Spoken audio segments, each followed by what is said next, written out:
What's up? Welcome to another video. If you're wondering why I'm underneath the truck, well, basically I'm going to redo the rear suspension, or I'm going to make some modifications to it, because after the first couple of shakedown runs I was getting a driveline vibration. I kind of anticipated I was going to have it, because when I built this suspension, when you design the rear suspension, you need to have the pinion angle and the transmission at equal but opposite angles, and that's how I had this set up. And I built the entire suspension and then planned on getting a drive shaft after the suspension was built. So I built the suspension, ordered a drive shaft, and when I was talking to the people at the company that I got the drive shaft from, they said that the U-joint angles were getting pretty steep and that I should probably run a double cardan joint in the front, which is basically a CV joint, because a CV joint will greatly increase the working angle of the U-joint, and it'll also increase the lifespan. There's basically no downside to having a double cardan joint or a CV joint on the drive shaft, which is what I ended up going with, except when you run one of those joints, you need to have the rear pinion angle pointed at the transmission so that the drive shaft is in line with the pinion and not in line with the transmission, like a typical 2U joint drive shaft. And at the time I thought no big deal, because the link bars are adjustable, and I figured I could just turn the link bars and rotate the axle up and everything would be fine.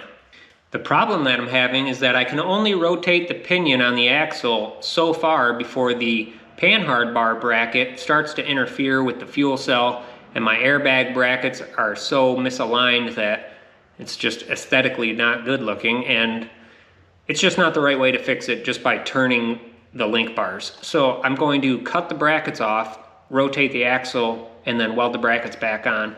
Kind of a lot of work, but it'd be worth it in the end in order to have the brackets all in the proper alignment, and also the pinion pointed straight at the drive shaft, and hopefully that gets rid of that vibration at about 60 miles an hour. So that's what we're gonna do, so let's get started.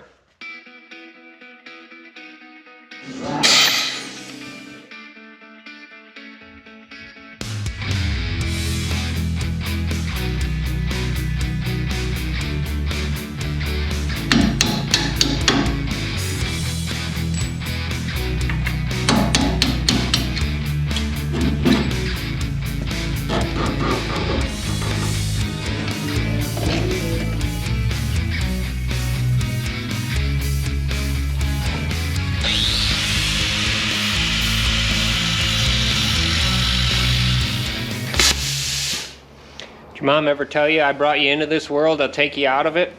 That's how I feel right now, cutting up a perfectly good truck.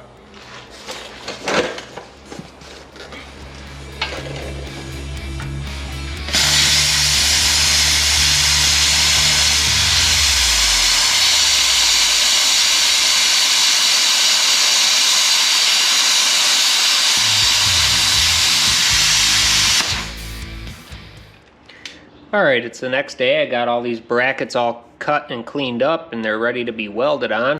It's going to be 86 degrees today and sunny, and tomorrow it's going to snow, so that's Michigan weather for you. Anyway, the next step I want to do is move the upper link bar, because originally the upper link bar came right here, and it was really close to the shock body under like full compression, and I didn't like how close it was. I figure since I'm modifying this right now, it's now or never to change this, so I'm going to make the upper link bar come through the shock bolt. So I need to weld this tab onto here, then I can put the 4-link back on and get the axle in place, and then make new airbag brackets.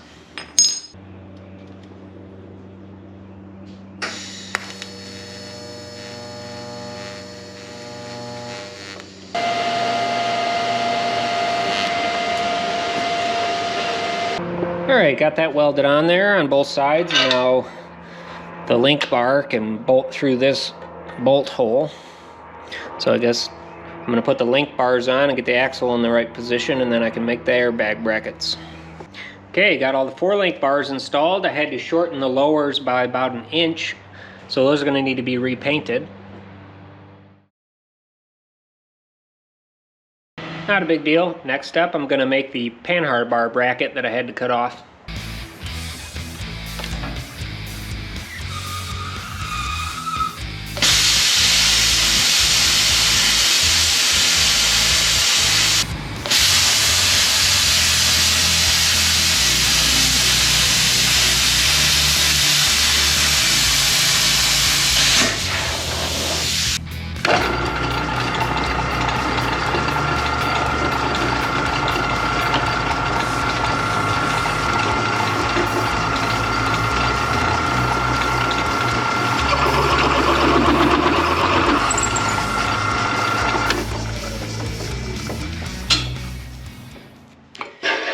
this is the start of the new portion of the panhard bar bracket that I cut off earlier. I don't want to reuse that one because it'll get too messed up trying to clean it up. Be easier to just make a whole new one. Anyway, just gotta weld these together and then keep making more.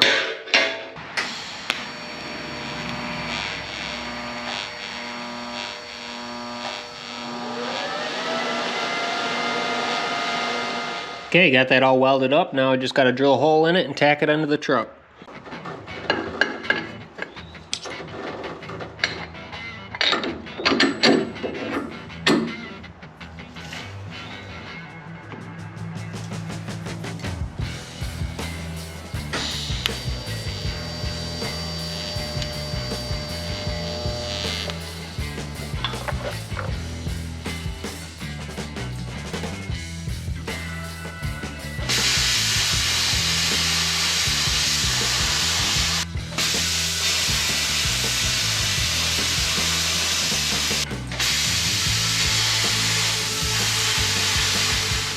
Alright, I got the other two parts of the panhard bar bracket cut. I'm just going to weld these together.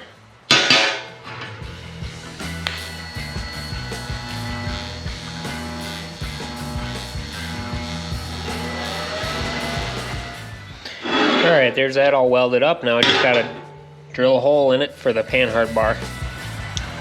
Alright, this is where this is going to go.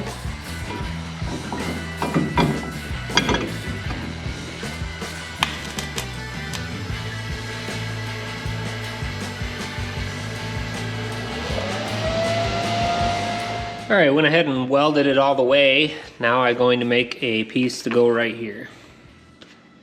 Okay, panhard bracket's all done. Next step, I'm going to move on to the airbag brackets.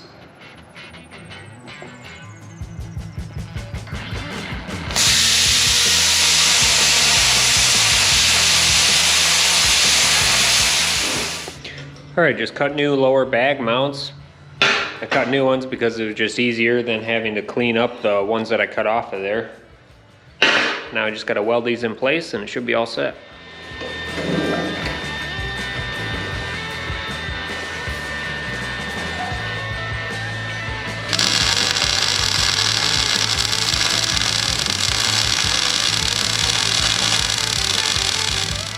Okay, I got those all welded on, and now the next thing I need to do is take it all apart, paint these things. I gotta paint the brackets that I welded on there and repaint the lower link bars, and then put it all back together and take it for a test drive.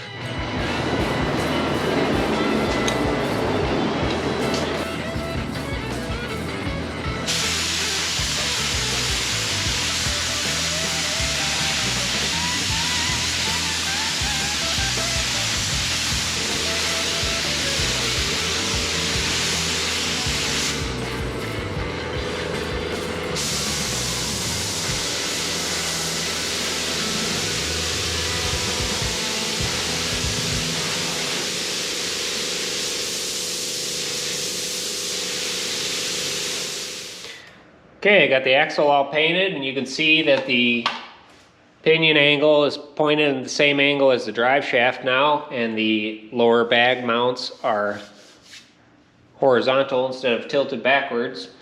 Now I just got to put it all back together.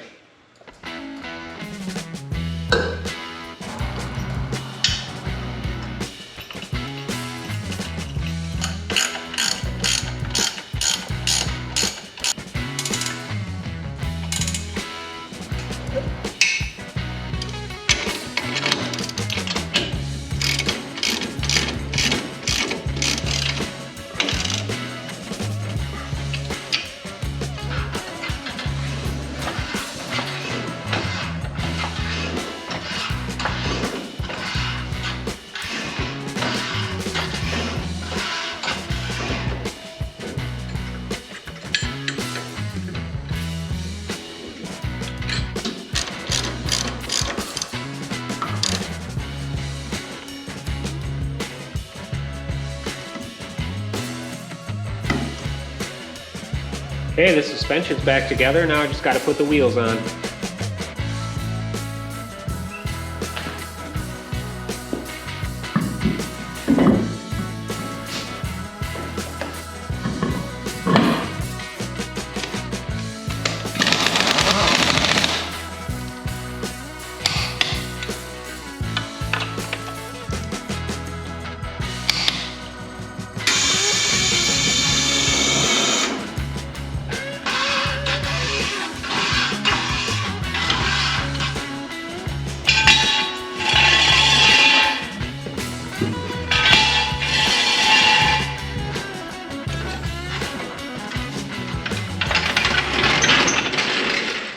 Okay, next thing I want to do is go for a test drive, but the other day I got something in the mail that I've been waiting for, so I'm going to put that on first and then take this thing out on the road.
Alright, there's the rear suspension all put back together. It ran and drove perfectly fine. I put about 60 miles on it that day and there wasn't a single vibration, no weird noises, so I think the rear suspension is perfect now, probably 100%. There's still a bunch of things I want to do, little modifications I need to make. I'm going to change some things under the hood. The intake that I have on there, that was just a temporary thing so I could drive this thing, so I'm going to make a cold air intake. There's a handful of things I want to do under the back of it, but those will be in future videos, so as usual, stay tuned for more, and I'll see you guys next time.